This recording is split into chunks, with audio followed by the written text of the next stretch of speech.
अभी तो मैंने सुना है कि तेजा जी का एक दो बोर्ड में तेजा जी क्या थे, तेजा जी के बारे में बताओ, तो हमारे लोगों ने खुल करके बता दिया और वहीं फेल हो गए। ये भी हुआ है।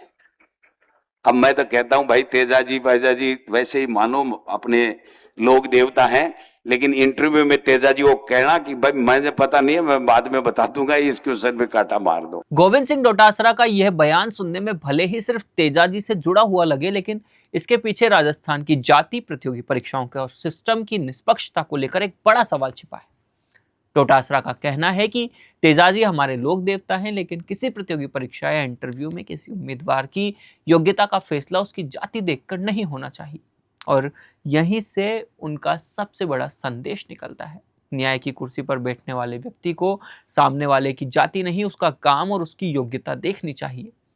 डोटासरा ने साफ कहा कि अगर सामने वाला व्यक्ति सही है तो सिर्फ इसलिए उसके खिलाफ मत खड़े हो जाइए कि वह आपकी जाति का नहीं है, और अगर आपकी अपनी जाति का व्यक्ति गलत है तो सिर्फ जातिगत पहचान के कारण उसका समर्थन करना भी गलत होगा।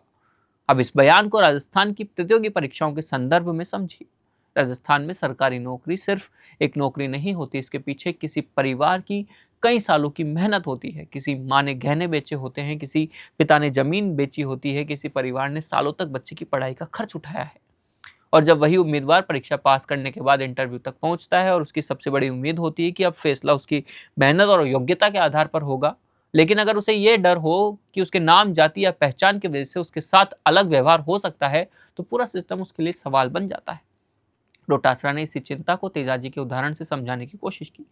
हालांकि यहाँ एक बात महत्वपूर्ण है कि किसी एक घटना या एक उम्मीदवार के अनुभव को आधार बनाकर पूरे सिस्टम पर जातिगत पक्षपात का आरोप लगाना भी सही नहीं होगा। अगर सच में किसी इंटरव्यू बोर्ड ने जाति के आधार पर किसी उम्मीदवार को फायदा या नुकसान पहुंचाया है तो उसके प्रमाण होने चाहिए और जांच होनी चाहिए। लेकिन अगर ऐसा नहीं है तो सिर्फ अफवाहें भी लाखों अभ्यर्थियों के भरोसे को नुकसान पहुंचा देती है। और यही वजह है कि प्रतियोगी परीक्षाओं में पारदर्शिता सबसे जरूरी चीज है। डोटासरा ने एक और महत्वपूर्ण बात कही कि रिटन परीक्षा और इंटरव्यू अलग अलग चीजें होती हैं। सही बात।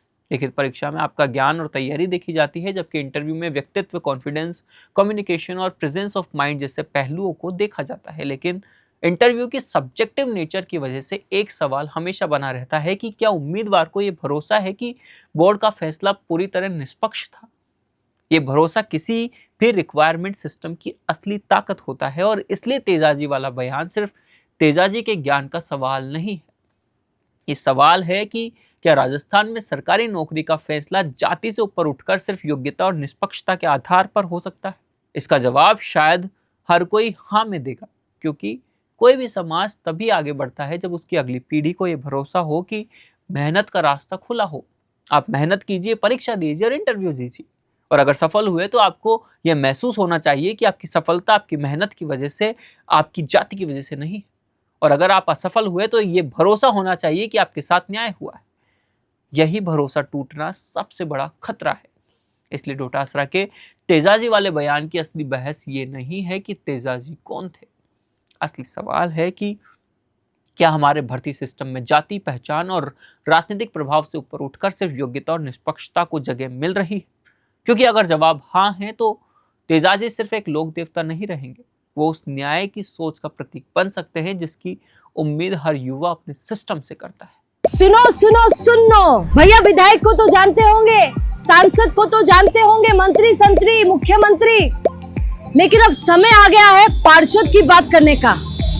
अब समय आ गया है मेयर, चेयरमैन की बात करने का। द फैक्ट इंडिया आप लोगों के लिए एक शो लेकर आ रहा है, वार्ड की सरकार, जिसमें हम वार्ड पर चर्चा करेंगे और वार्ड का जो उम्मीदवार है उससे पॉडकास्ट करेंगे, उससे बातचीत में आपको बताएंगे कि उसका विजन क्या है, वो जीतने लायक है कि नहीं है। तो आप भी अगर उम्मीदवारी के लिए खड़े हो रहे हैं और अपनी बात रखना चाहते हैं, अपना विजन बताना चाहते हैं, तो द फैक्ट इंडिया पर आपको इनवाइट किया जाता है इंटरव्यू के लिए।